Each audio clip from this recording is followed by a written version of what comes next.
President!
mu mel ni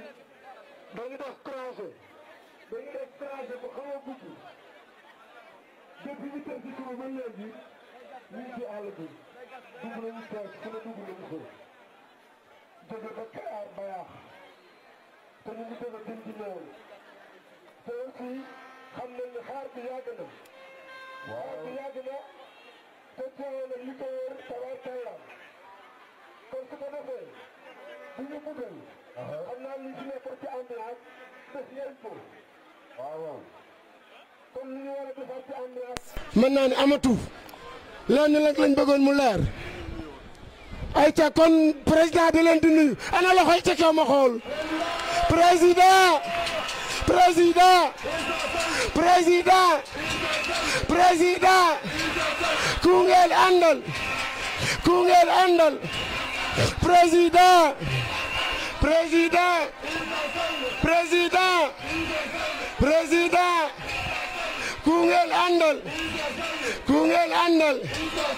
ku ngeen àndal président ku ngeen àndal ku ngeen di wootel yéen ku ngeen di wootel yéen ku ngeen di votel man dégguma dara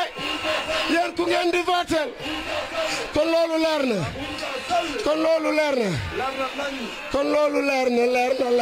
na jërë ngeen jëf Massata dama doon wax benn mbir bu am solo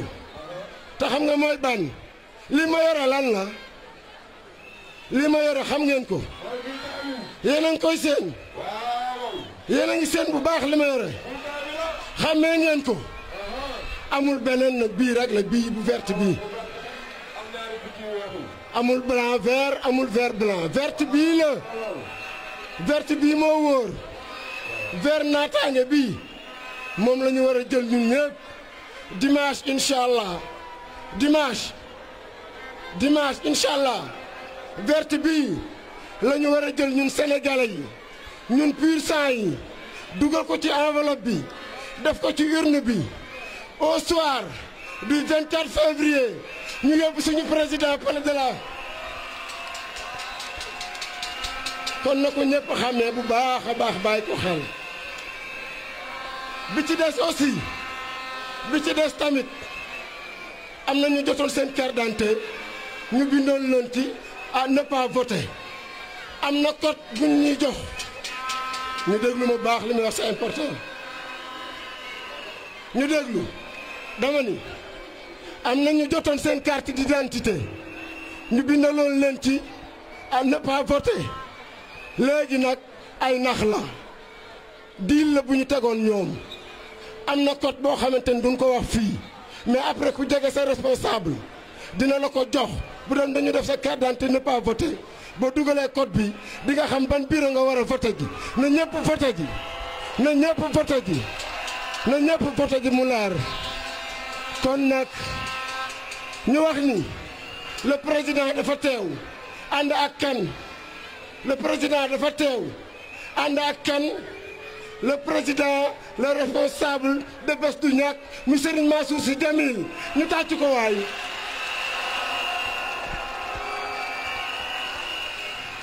tabarkalla si demba taara nga jotaay bi yaay faral di wax ni dama ñëw fii indi fi sama bopp fekk fi sama bopp kon dafa mel ni wax boobu ba tey moo valable fii tey ci Tivaouane gi nga toog kon mu mel ni rek ndeysaan dëgg la kon su ko defee bu dee pare ngeen bu dee pare nañu orateurs yi ñu ñëw dem ci rapidement ndax le président ak ñi mu àndal yëg nit fonk nit moo waral mu def li mu def tey xam nañ ni sonn na mais nag yéen a ko ko jaral yéen a ko ko jaral li ngeen ko jaral nag moom xam na ko te bu faloo ci kàttanu yàlla li ngeen ko jaral dina leen ko won yéen yow Tivaouane ba mu mat sëkk tàccu leen seen bopp waay waaw kay ñu dem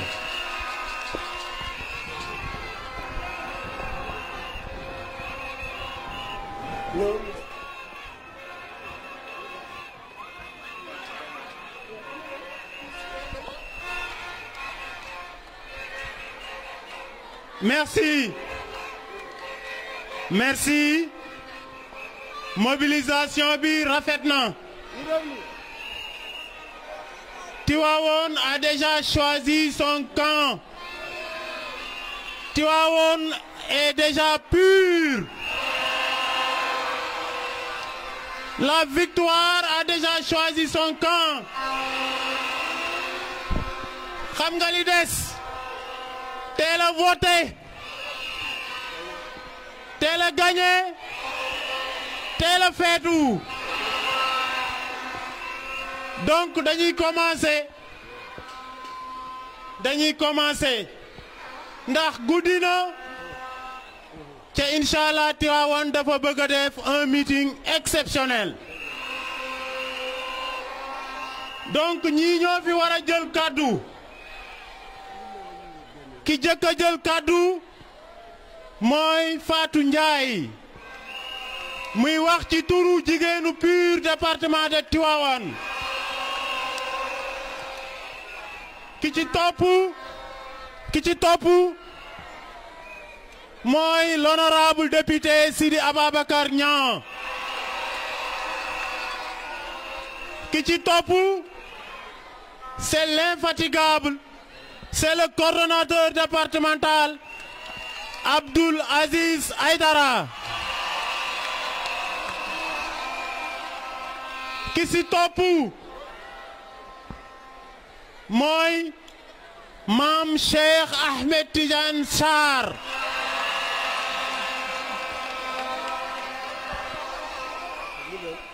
Ki ci topp mooy sunu sëriñ. Sunu kilifa Serigne Mansour Sy Djamil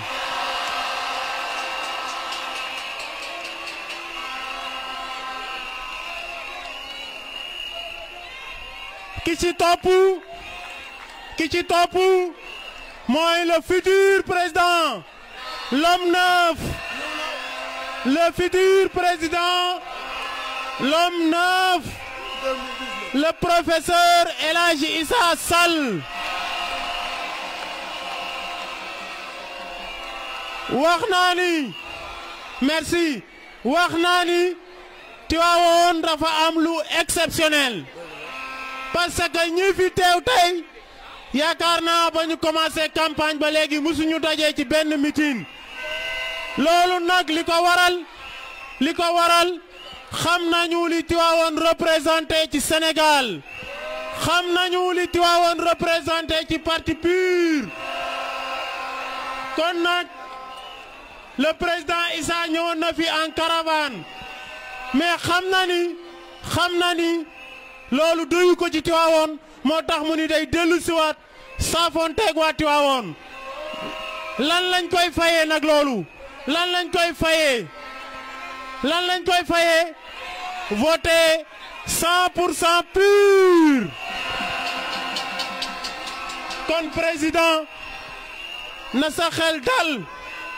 Tivaouane est déjà pur Tivaouane va voter massivement pur au soir du 24 février 2019 kon ñu jox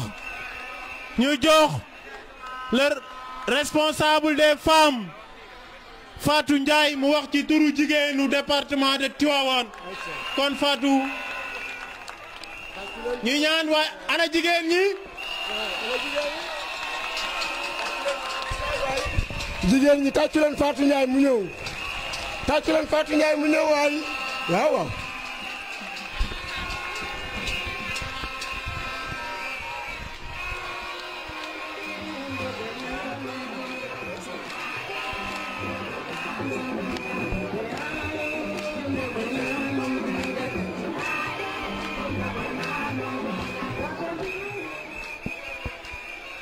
Assalamu alaikum wa Sénégal yépp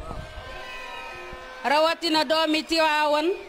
di jiital ci nuyoo bi suñu gan gu tedd gi ñu teeru tey muy le professeur El Hadji Issa Sall di ko wax nag ci turu militant yépp ci turu sympathisant yépp ni ko ñépp ñeewante nañ la ndax contexte yi ngay campagne wante nag duñu la yërëm parce que yan bi munta woyof ndax boo jiitee parti politique boo xam ne si président wu parti ba mooy turandoo Seydina Muhammad sallallahu alayhi wa sallam candidat wu parti ba à l'élection présidentielle di turandoo Seydina Isa boo jëlee si Muhammad jël si Isa mu jox la Moussa alayhi salaam kon parti bi du parti kuy wax parti daayira sax dañuy xam ni sa dégg-dégg moo soriwut waaye parti bi xam ngeen lan lay représenté l'unicité de Dieu parti de l'unité et du rassemblement xam ngeen lu muy tekki mooy le parti de l'unité des prophètes le parti de l'unité et du rassemblement des prophètes kon képp koo xam ni si judaïsme ngay yëngatu ñu di leen di wax suñu mbokk juif yi képp koo xam ni si christianisme ngay yëngatu ñu di leen wax suñu mbokk chrétien yi képp koo xam ni si taaliba Muhammad nga ñu di la woowee jullit ñun ñëpp nañu jàppee ni engagement la obligation la suñu yóbbu suñu candidat bi ba biir palais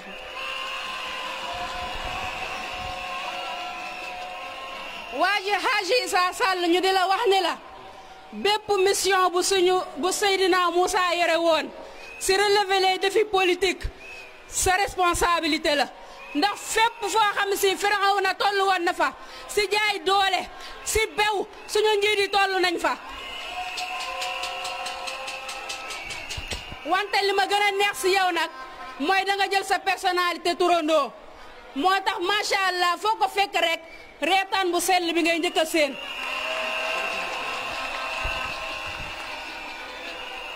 Sénégal nag dafa metti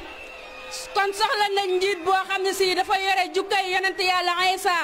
si bëri yërmande ga si lewet ga dañuy soxla njiit bu yore personnalité Seydina Isa si nga xam ne bu kum fekk nga néew doole mu jàppale la ba tax suñu borom jagleeloon ko ku mu fekk nga gumba sax mu mën la xooleel kon Sénégal war ngeen xam ni jàngoro yi ñàkk kii moo koy faj war ngeen a xam ni lépp luy jàngoro yi ñàkk xam-xam si réew mi kii moo koy faj ñu ngi koy ñaanal nag ndax dafa am adversaire yi nga xam ne moom la seqal langue politique bi wax dëgg yàlla nattu la si nga ñu nekk ay adversaire doomu aadama boo yore personnalité bi mu yore wante dañuy ñaan suñu borom mi nga xam ni kuy jaay kattan di nga xam ne moom mooy jabaruut kuy jaay nguur da nga xam ne mooy borom malakuut kon yàlla la sàmmal boppam sécuriser la boppam sécuriser militant yi bungeel la boppam séddal la nguur ba biir pale si zahir ak si baatin nag si barke ak leeru ñu tedd ñu ñu yaakaar yëpp wasalaamaaleykum wa rahmatullah. waaw tàccu leen ko waaye am na solo jigéen ñi kon jigéen ñi am ngeen sas jigéen ñi am nañ sas. merci beaucoup message bi leer na enseignement bi rëy na mais candidat bi jël na ko en compte incha allah bis bu ñu accéder au pouvoir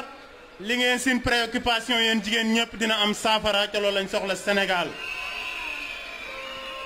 kon bala ñuy jox Sidi Ababacar Niang dañuy jox Baye Fall Mbaye ñu koy wax général Mbaye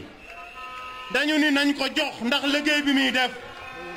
te dafa jóge parteem ñëw rallier mobiliser ay kaar yu bëree bëri ñu ñëw fekke ci meeting bi ca bu ñu nee Baye Fall Mbaye rek junju doy na boromum xel kon Baye Fall waaw nañ ko tàccu waay ñu tàcc ko bu baax a baax a baax a baax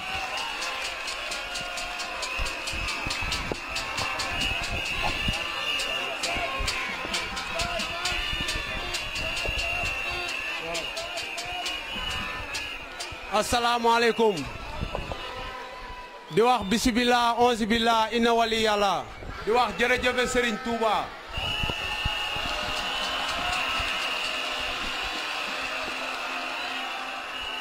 di wax ni jërëjëfe Cheikh Ahmadou Bamba Khadim Rasoul maa ngi nuyu mbooloo mi fi teew yëpp di nuyu sama leader Issa Sall di wax ni man Baye Fall pire la ni ma ko doon waxee di wax ni pire du daayira parti la comme parti yëpp pire laa ni du daayira parti la comme parti yëpp yàqkatu der yi salteelkatu der yi ñooy war di wax naan pire daayira la li am solo mooy tey feneen laay génn fi may génn mooy kenn ku ne ci ñun na nga jaayante ba gañe sa commune bu ko defee Issa Sall gañe wax ji tey du bari de man damay dige mu leer barke Serigne Touba damay dige mu leer man sama commune dama koy gañe man sama commune muy commune u Mewane man dama koy gañe na leer incha allah di wax ni nag man gëwuma sax ay deuxième tour yi gars yi wax comme ni ko waa ji waxee man dama gëm ni ñun dañuy labali karawaas dañuy xiiral xiir yi ba mu saf rek ñu labali jël première loolu laa wax waaw maa leen di gërëm yéen ñëpp rendez-vous man du ma leen jox rendez-vous le 24 de le 26 ndax le 25 dañuy noppaleeku le 26 ñu jubilé suñu victoire loolu laa gëm.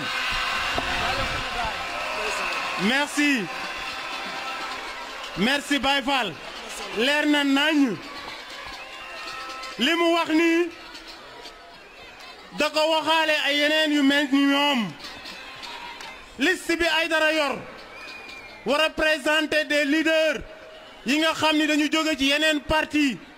ñëw rallier PUR bu ko liiree dina leeral li mu doon wax yépp parce que am na ay chrétiens am na ñeneen kon dañuy jox rek suñu responsable Sidi Ababacar Niang mu ñëw dalal ganam wax ak ay militants PUR yu département de Tivaouane. waaw ana ñaan nag Père Sidi Niang responsable ayca amu fi parti sur un Sénégal mûr de leen voter PUR waaw waaw kañ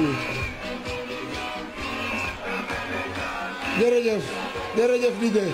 merci Didier.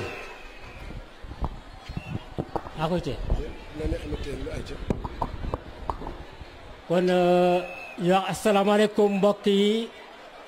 Assalamu alaikum militants du PUR. Assalamu alaikum les sympathisants du PUR. Assalamu alaikum wa Tivaouane. Assalamu alaikum wa Sénégal. Ñu jël ci nuyoo kilifa diine yi fi nekk ci dëkk bi commencé par khalife général teg nuyoo bi ci suñu sëriñ bi toog muy sëriñ Mansour Sy Djamil mu yeggaleel na ko ci kilifa tarixa Tijaan tarixa Xaadar tarixa Murid yi nekk ci dëkk bi yëpp ak yi nekk ci département Tivaouane. tey def naa ni Issa Sall daf nu défier ndax dafa ñëw fan yi passé def caravane man ko suñu sañoon de nga yokk ci benn meeting mun ma Tivaouane li ñuy liggéey lu ñu bëgg naan la ko defal loolu moo tax mu ñëw tey muy nag samp boo xam ne samp na ko waa Tivaouane bëgg nañu nag incha allah le 24 département Tivaouane bi ñoo fi jëloon 2e législative mais bii yoon dañu bëgg a raw ñëpp.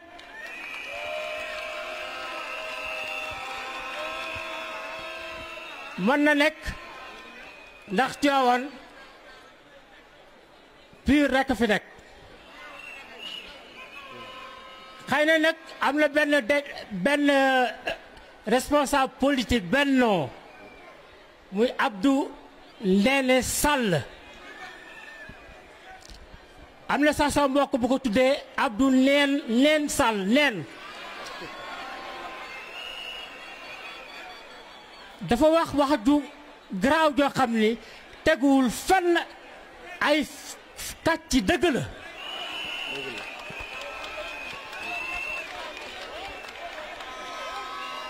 te defe naa ni jullit war na rusa fen te fen moo gën a garaaw ci bàkkaar yi nee na siège parti PUR mi ngi Kër Maas te siège parti PUR ñëpp xam na ni nekkul Kër Maas sama kër la nekk ca bal kuli laa dëkk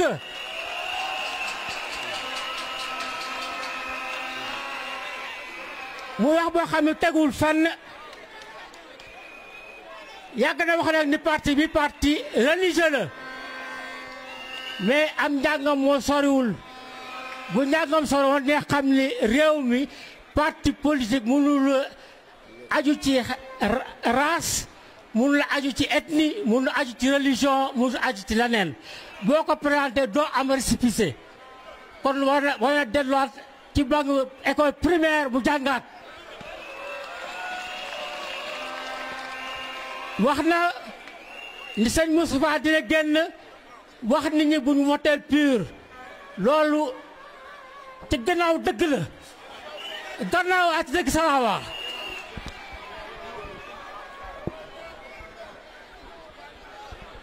ndax sànq jot nañ message bu jóge ci président parti bi Seyd Mouhamed Moustapha Sy mu ni nañ jàppale PUR 200%.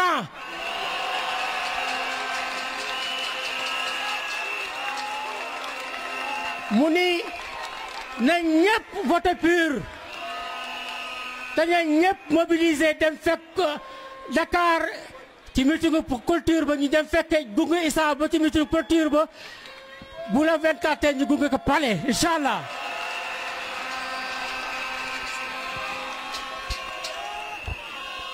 loolu yóbbante buñ koy jox la rek bu continuer nag am na ay mootu ñu xam nañu may jàmm depuis législative lay wax naa parti bi parti religieux la man xam naa sëñ Moustapha wax lu leen wax ko xamul sax buntu seen kër sëñ Moustapha nekk kàcc baaxul te dañ koy ñaan na mu yamele ko fi doy na sëkk Issa ñi ngay teeru ci turu ñëpp dëkk bi département bi li fi nekk ci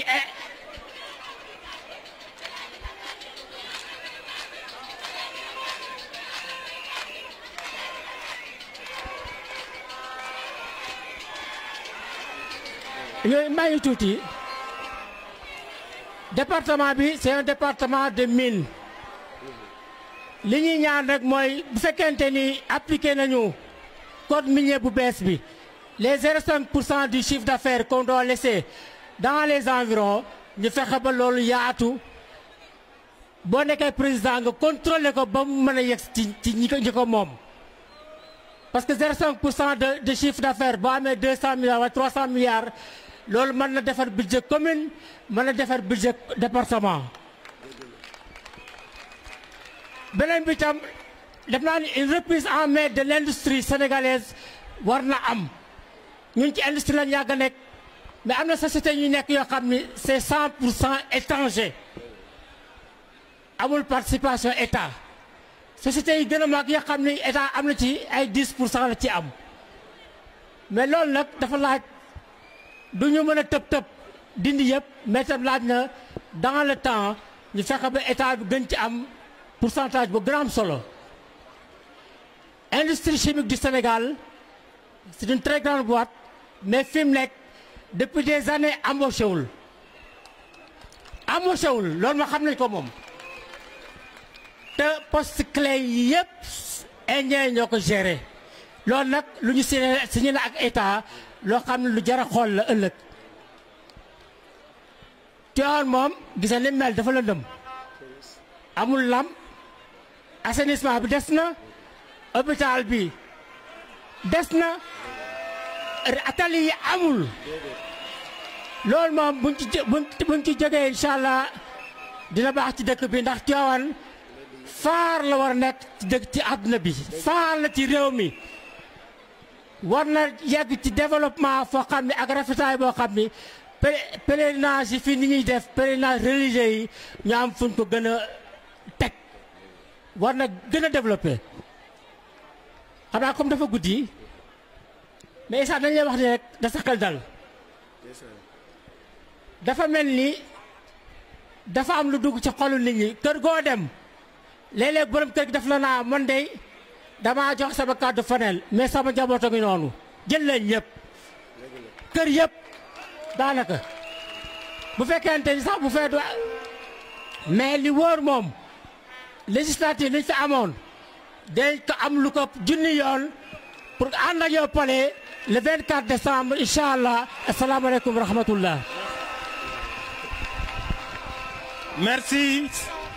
merci honorable Sidi Ababacar Niang merci li mu wax leer na waaye ñun waa Tivaouane défi bi Sidi nii président Issa dañu ko lancé on va relever ce défi inchallah le 24 février. Tivaouane s'ouvre alors que Tivaouane est le hub énergétique du Sénégal. Centrale électrique yi nekk ci département Tivaouane waaye Tivaouane war naa mën a leer kan moo koy leeral mooy le président Issa Sall. Nous avons la CCO, nous avons les ICS, nous avons le parc éolien de Taïba Ndiaye, nous avons centrale Tobène Power ak la centrale de distribution yëpp ñu ngi fii ba pare dëkk yi mun ñoo am courant kon le parti bi nguur gi fi nekk faalewul waa Tivaouane faalewul département bi waaye am na saafara ndax am nañu un homme neuf comme le professeur Issa Sall. dañuy jox maam Cheikh Ahmed Tidiane Sy Sarr wax naa ni ñu daje tey ci mitinu Tivaouane bi musuñu daje ci benn mitin loolu nag li Tivaouane représenté moo tax loolu pur rek moo ko mën a am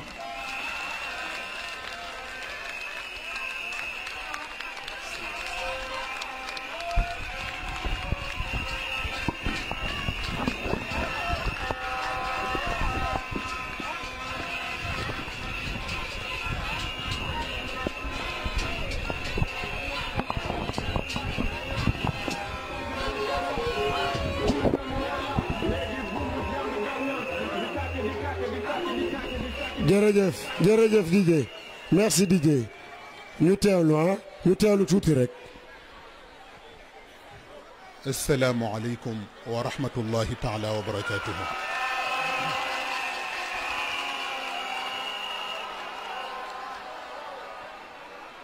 Monsieur le Président, Alhaji Issa Sall, ñu ngi lay nuyu yow ak sa proche collaborateur yi topp ci sa ginnaaw ci turu les militants du Parti de l'Unité et du Rassemblement. waaye nag fii ci Tivaouane xam naa ñun duñu la fi dalal ndax da nga ànd ak ki nga xam ni moo la war a dalal mu di sang bu tedd bi nga àndal di suñu kilifa di suñu sëriñ Cheikh Seyyid Mouhamadul Mansour Sy Jamil.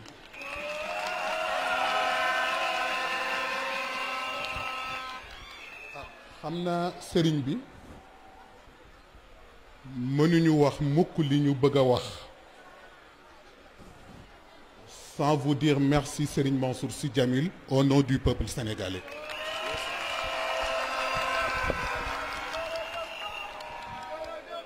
ndax am na loo xam ni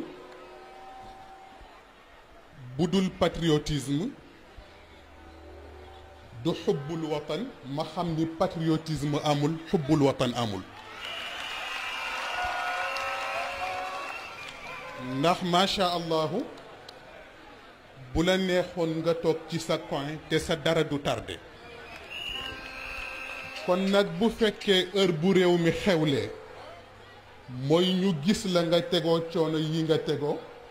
patriotisme rek moo mën loolu waaw te dama déggoon nga am loo wax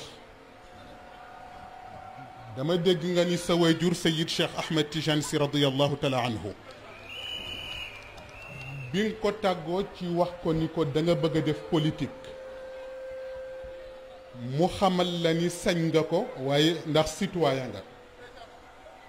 mu ni la waaye nag na nga fexe ba bu ñu dut baaraam fa nga jóge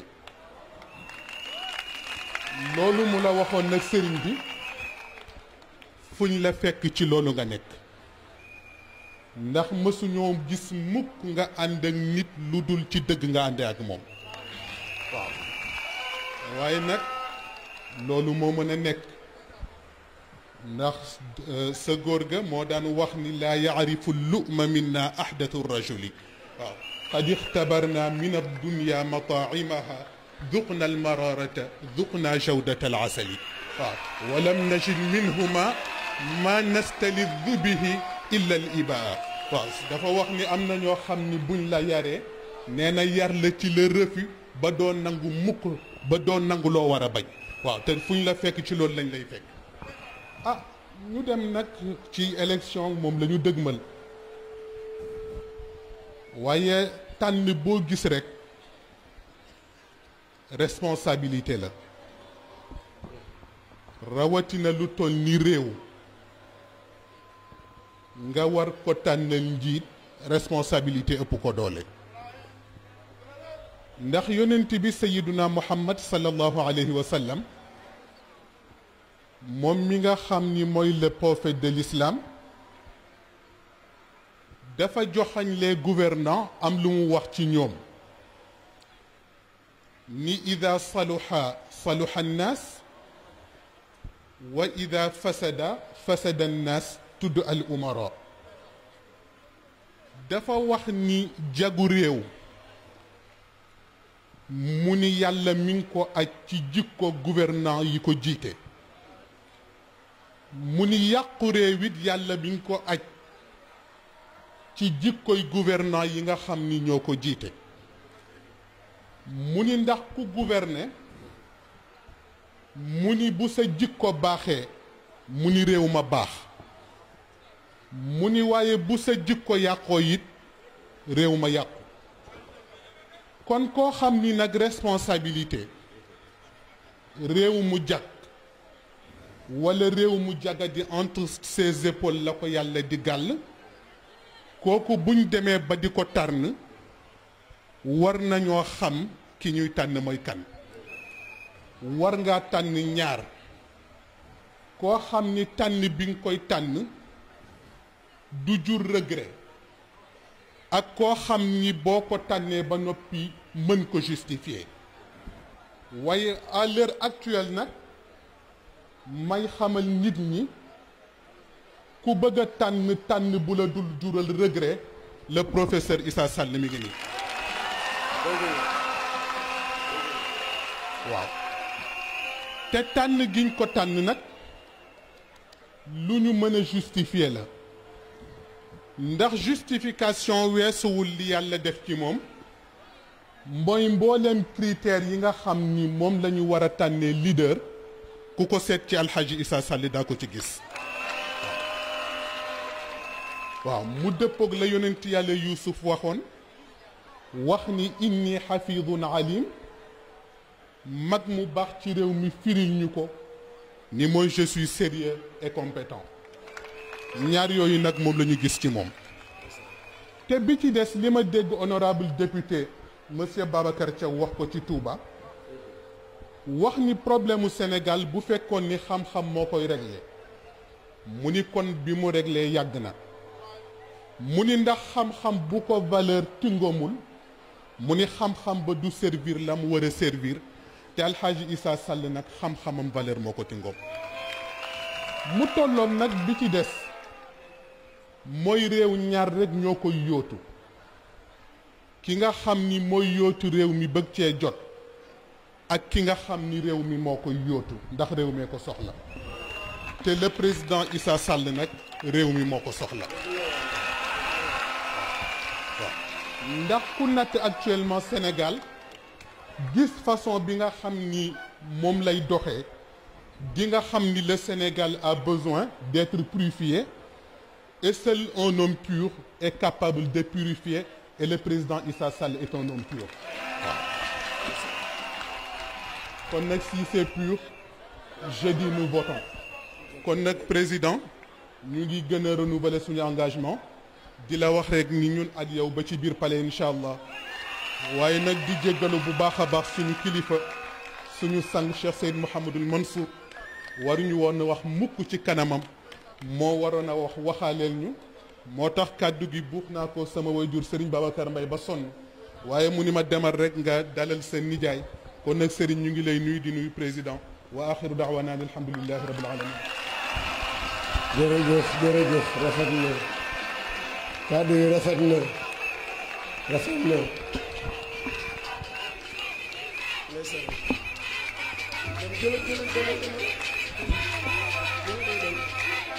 merci. man duma ko commenter. déedéet jarul ko demal ci orateur. le message est tellement limpide que non comment. dañuy jox rek suñu sëriñ suñu kilifa.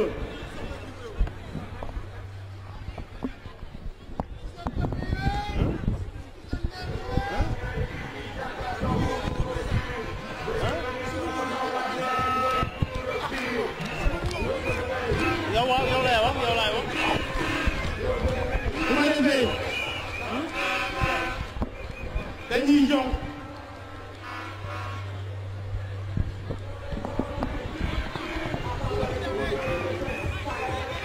bu ko defee dañuy jox suñu coordonnateur départemental, l'homme qui a sillonné tout le département, les 18 communes du département de Tivaouane xam nañu kan mooy Aïdara. te Mawla ak Thilmakha te Noto ak Mewane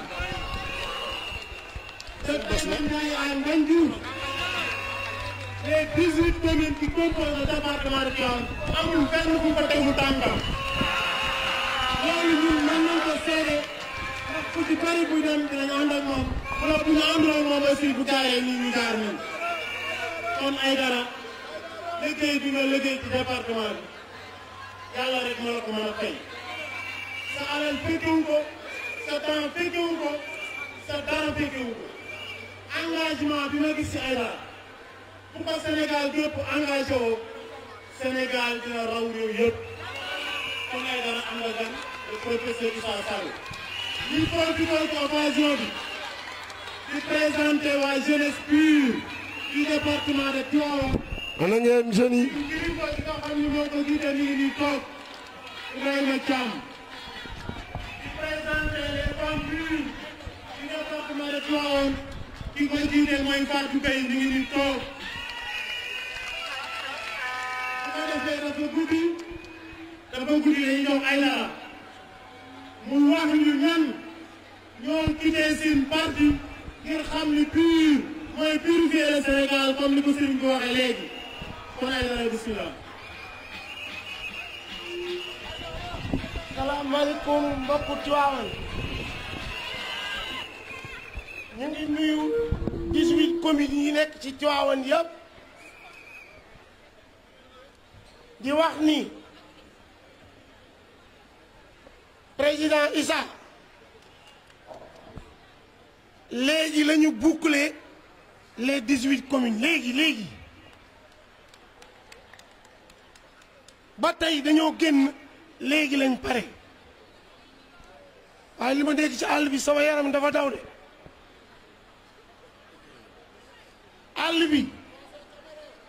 àll bi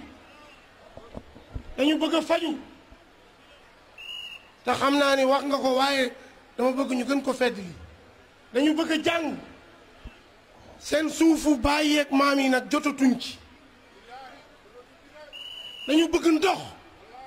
te ndox maa ngi ñuy tànk di yóbbu Dakar àll bi jigéen ñi dañu bëgg ñu financer leen ñu liggéey jeunes yi dañu bëgg usines yi lu jeex ci Tivaouane bari fi lool ñu dimbali ñu jeunes yi ñu liggéey ala Issa mënumaa wax lépp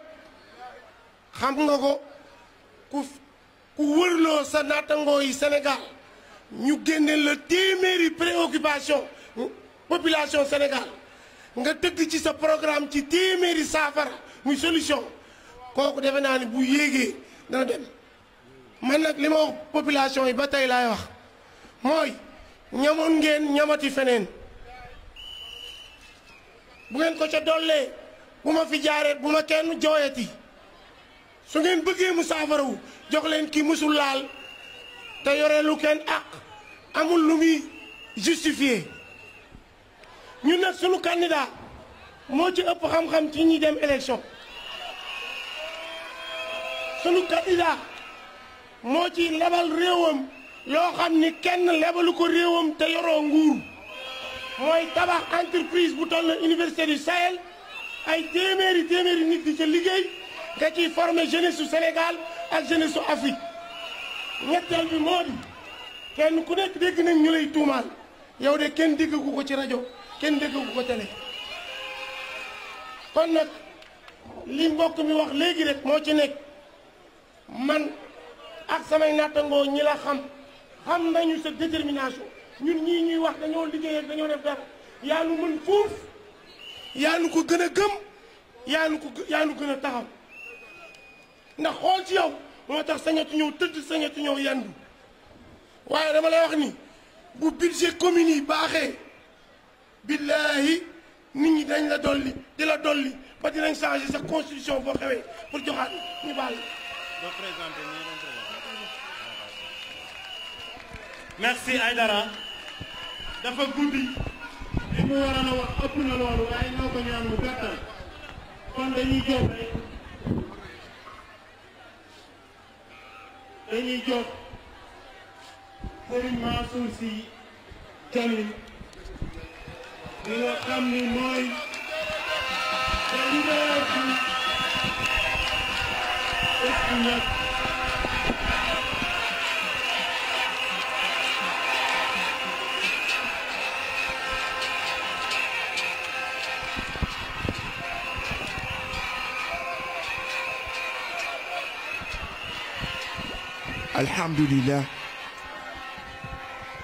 الحمد لله الذي بنعمته وجلاله تتم الصالحات والصلاة والسلام على سيدنا محمد وعلى آله وصحبه أجمعين. Monsieur le Président Issa, les responsables départementaux et communaux de Bezouniac et de Pur,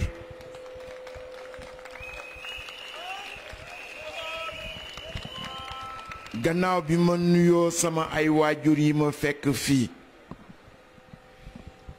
sama waajur yu góor yi ak yu jigéen yi, gannaaw bi ma nuyoo sunu waajur sëñ Mbaye Sy Mansour xalif général di Tidiane, di nuyu sunu bàjjan soxna Aminta Sy, dafa fekk ni jël parole su ma fa xamoon ni sama jarbaat bi toog Cheikh Ahmed Tidiane Sy Sarr mi ngi ñëw kon duma fi sax xand,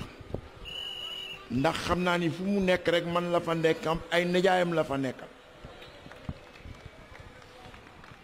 bu muy wax dama kontaan daal ni yaakaar tabbi na,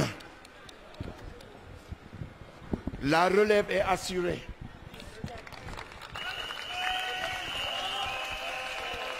C'est ce qui manque aujourd'hui au Sénégal. Les partis traditionnels sont en fin de cycle parce qu'ils n'ont pas préparé la relève.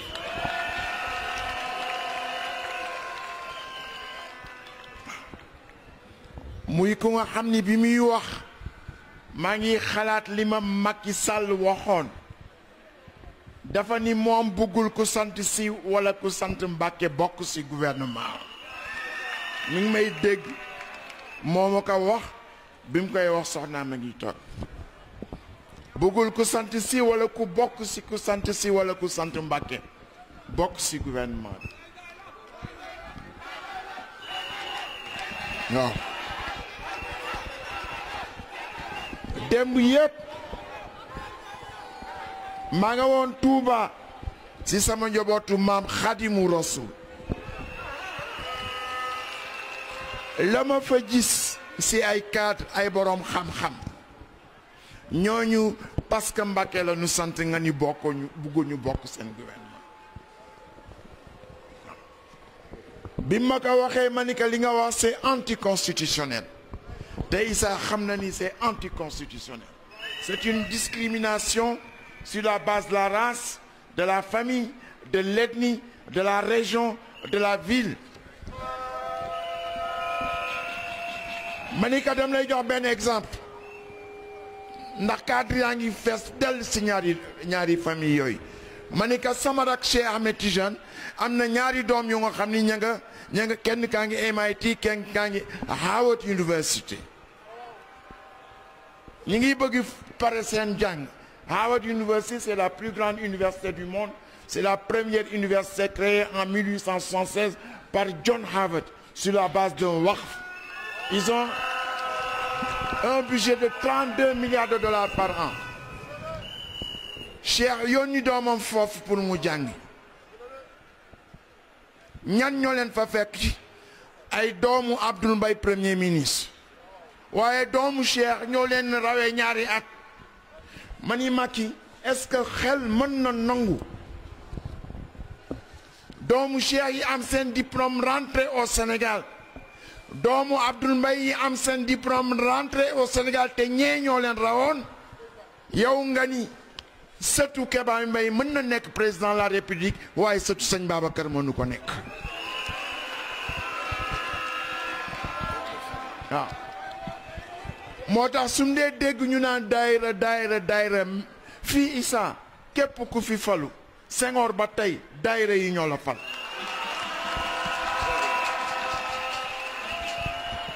ku fi falu daayira yi ñoo la fal. kon nag sama jarbaat bi il faut que ma defal la mention spéciale. man de sama xel dal na si sa pertinence si sa culture sur la passerelle entre les différentes cultures. yàlla bu cat jiitu. yal na yàlla guddal sa fan. waaw danaa ñaan nag professeur Issa mu abal ma la pendant 1 an. nga animeel ma waaw mu am nag benn texte boo xam ne bii professeur Issa nag ma may ma lire ko parce que c'est un texte prémonitoire yaa ngi fàttaliku sunu manifestation ba Pikine bés boobu la déclaration générale yow yaa ko def à la clôture c'est la manifestation du front mu am benn observateur bu observé t-shirt pur yi ak t-shirt bés du ñàkk mu ne manifestation bi de am na lu mu wone texte boobu nag texte bu gàtt la dem la ko bëgg liiral dafa wax ni bés du ñàkk a démontré au détour d'une forte mobilisation l'ancrage populaire de son parti, mais encore sa solidarité avec cette nouvelle formation montante du PUR, laquelle avait accompagné de façon spontanée les couleurs orange lors de ses retrouvailles. Il s'agit en tout cas d'une force avec laquelle il va falloir compter pour 2019. Quand on voit les t-shirts orange de Bess du Ñakk et vert du PUR marchant côte à côte, on ne peut plus trop faire un déni de réalité. Sans tomber dans la politique fiction, il suffira qu'une frange des anti-Macky de Touba rejoigne leurs cousins de Tivaouane pour que la configuration politique du Sénégal change de fond en comble et provoquer le même type de séisme que l'avènement d'Emmanuel Macron a provoqué en France. dafa mel na observateur boobu gisoon na jataayu tey bi itam yàlla bu si cat jiitu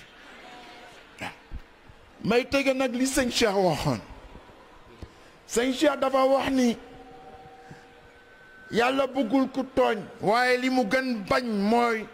nga gis ku tooñ nga dem ànd ak moom wa laqad arsalna rusulana bil bayinat wa anzalna maahum alkitab wal mizan li yaquma naasu bil qisti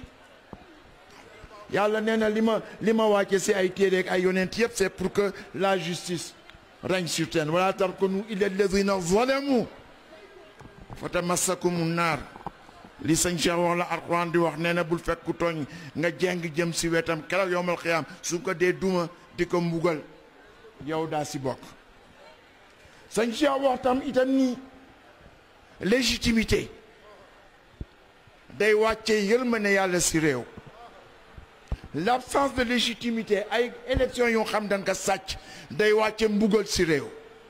kon nag la question de la légitimité pour les élections qui viennent c'est une question fondamentale parce que yërmande yàlla si loolu la aju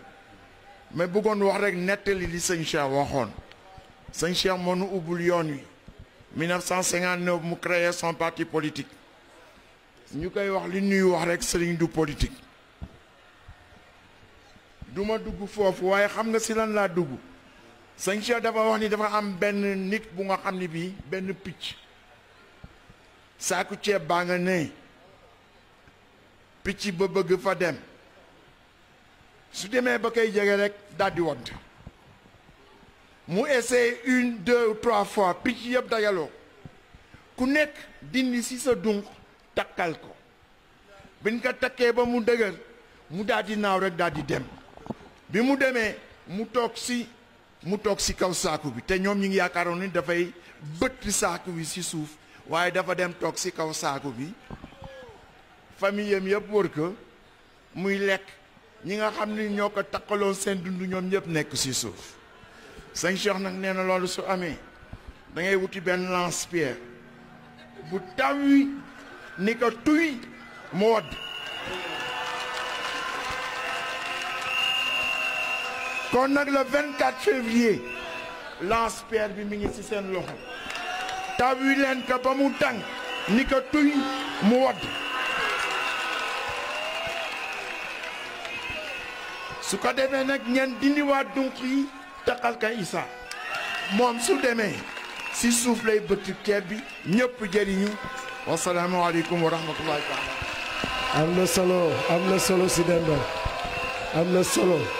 yàlla yàlla dégg la incha allah.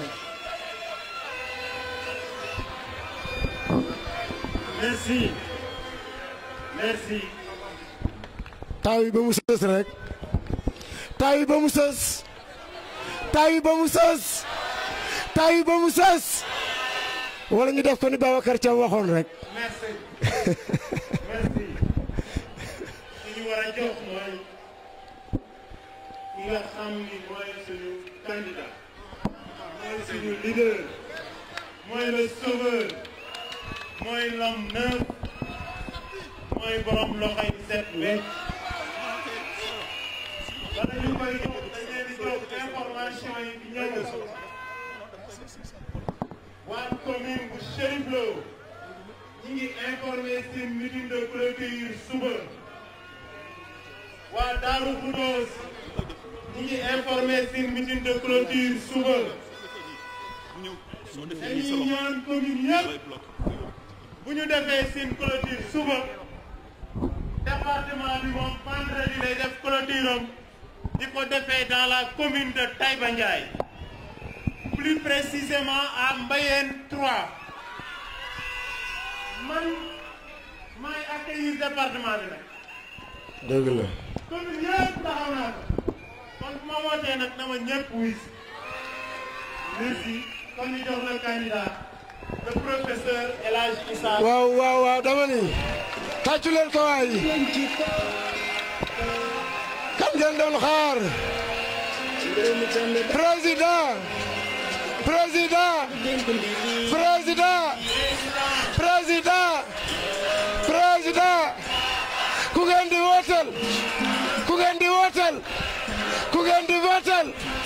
ku ngeen di votel oh c'est vraiment beau dama wax ni tey bésu tey bii l'histoire retiendra fii ci Tivaouane ak kan ñu ànd ak suñu président bi nga xamante ni borom fula la borom fayda la borom jom la te góor la lu mu diga def ko waajaa ngi li sàcc bii bañ acca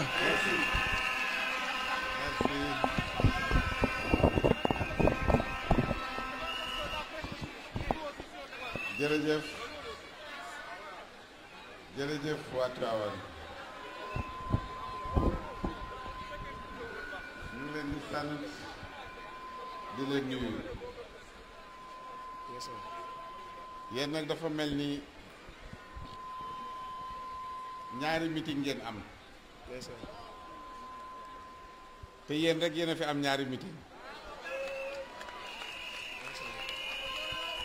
parce que caravane bi ñu fi def keroog dafa transformé wu en meeting ñu ñëwaat tey fekk fi méga meeting dafa mel ni nag caravane bi ñu transformé en meeting ñëw fekk fi méga meeting moo xaw a tiitloo gaa yi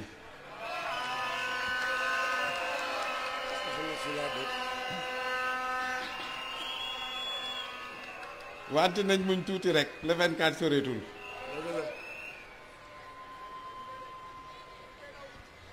maa ngi nuyu sama allié sama mag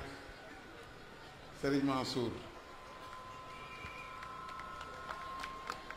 di nuyu orateurs yi fi jaar yépp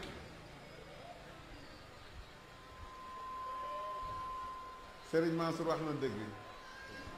am nañu relève Cheikh relève baa ngi fi yéen dañ leen di jàppale rek mais gis nañ seen détermination am nañu nag ay alliés yu am solo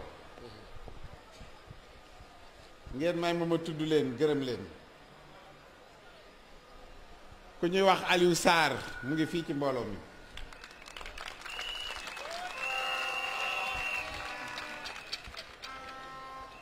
am na nag sama benn jaam bu ñuy wax Virginie Diouf tàccu leen ko li tax ma ne sama jaam la moom Diouf la sant sama jaamu séeréer la Xaadim Mbeng tàccu leen ma ko bu baax a baax ci parti la bokk.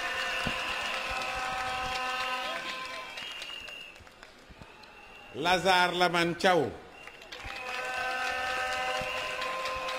te nekkoon ci parti APR ñëw liggéey ak ñun. Cheikh Ñing bu bokk gis-gis. Ablaye Sarr bu ATM ak Tàkko Ñang bu PDS. ñun dañu waxoon ne peuple bi mooy suñ coalition lii mooy démonstration bi meeting bu ñu organisé lu mu bon bon juróom benn nit yoo xam ne dañu ànd ak mbooloo fekk si nañu te loolu nag mooy peuple. Tivaouane nag waxoon naa ko fi barki démb dafa am ay mots yu bari yoo xam ne dal na ko te defe naa ne xam ngeen ne Tivaouane ci commune de plein exercice su Sénégal yi njëkk la bokk te ay la yéwén xam nañ ne Tivaouane développement am des na développement am waroon na romb fii wante nag dañ leen di fooxal rek léeg ñu ñëw tabax fi as tabax boo xam ne benn nit mënoon na ko def benn nit mënoon na tabax boobu parce que dem nañ ci yeneen dëkk gis fa tabax yoo xam ne benn nit moo ko tabax nguur gi ñëw ne lii la tabax loolu dafa xaw a ruslu parce que Tivaouane mérité na lu ëpp loolu téeméeri yoon parce que Tivaouane symbole la Tivaouane dañ ko war a fonk boo jëlee département bi boo ko seetloo c'est un département minier ba pare bëri ay industrie wante loolu amul jeexit ci Tivaouane loolu nag suñ càggante rek la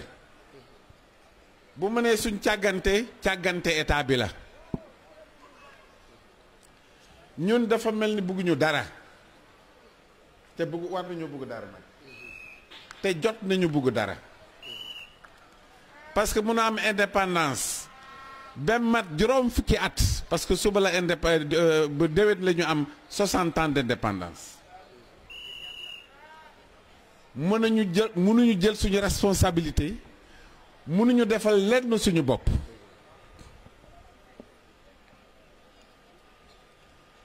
usine boo fi gis industrie boo fi gis ñeneen ñoo ko yore mel ni ñun xamuñ dara mel ni ñun mënuñu dara loolu nag pur sang fas yéene na ko fi jële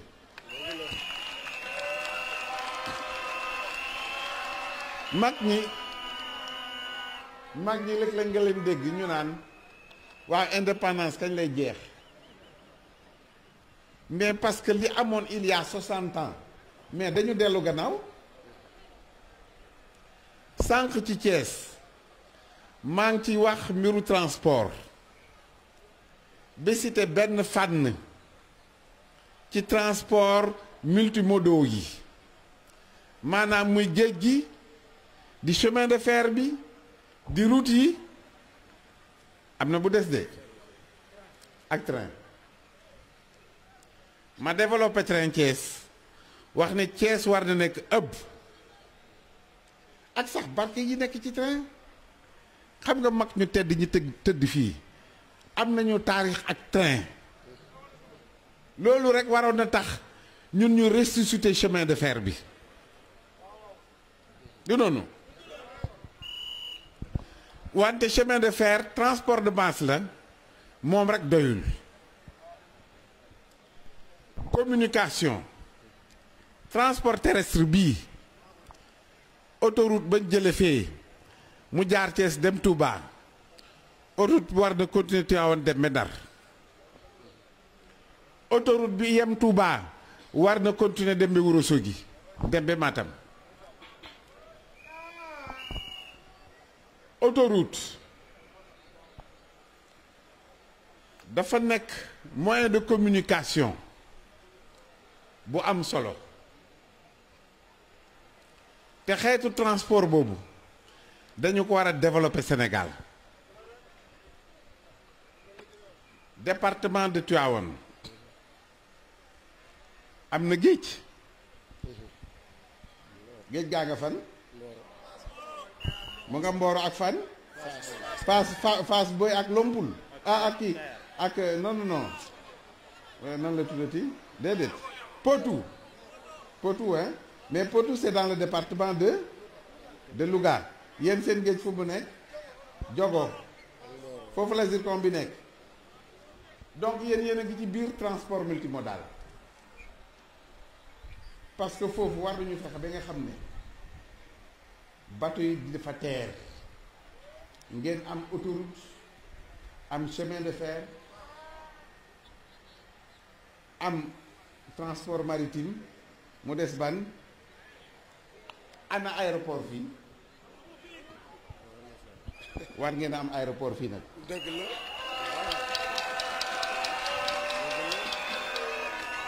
war ngeen a dama am man personnellement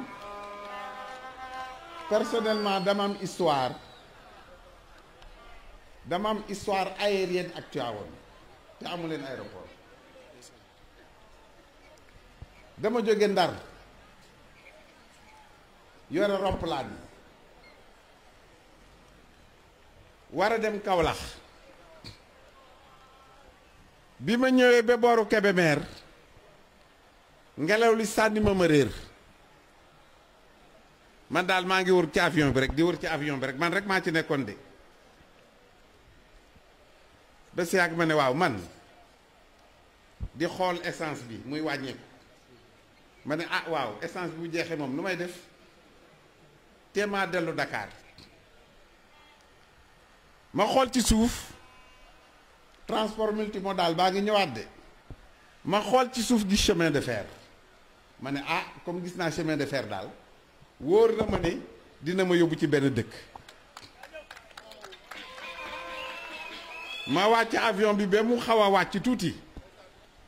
aw ma ci woon droit sax parce que avion di nga toll foo xam ne bu nit ñi bëree am na altitude boo xam ne waroo ko wàcc wante nag ku nekk ci avion réer jàq sa essence waaj a jeex faw nga am noo def man daal dama ñëw topp raay bi ba gis soororu Tivaouane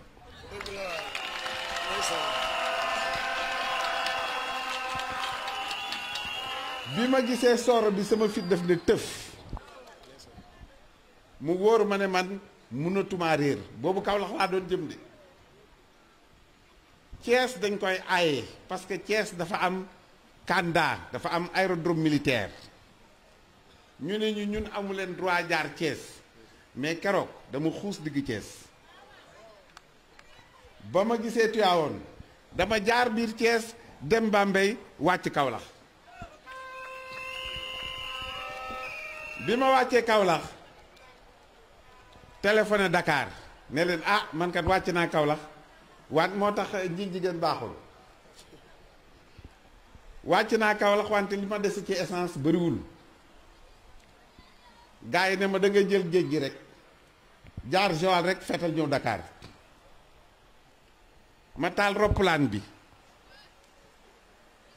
mu am nag brouillard au lieu ma dem ba Joal ma defe ne ma ñëw bi tiim Fatick defe ne maa ngi Joal ndekk brouillard bi la mais suñu borom gindi ma dem bi seet géej gi fetal dem Dakar bi ma ñëwee li ñu mujj a def li ñu njëkk a def mooy dañu seet essence bi des fu mu toll te dañ lay wax ne booy tawal roppalaan war nga dese ci essence loo xam ne war na la mën a jël ci benn aéroport yóbbu la ci benn aéroport bu fekkee ne dese woo loolu ci essence rek am na problème la ma dese woon ci essence war ma mën a yóbbu Saly parce que aérodrome bi ma gën a jege woon boobu ay Blaise Diagne bi amagul bi ma gën a jege Saly la woon ma seet ne li ma dese essence mat mënumaa yóbbu Saly li tax ma leen di wax loolu rek mooy Tivaouane dafa nekk symbole Tivaouane dañ ko war a fonk ci ak développement parce que miroiru Sénégal la Tivaouane miroiru Sénégal la dañu ko war a fonk ci ak développement Seydi Ababacar moom ingénieur la Ababacar Niang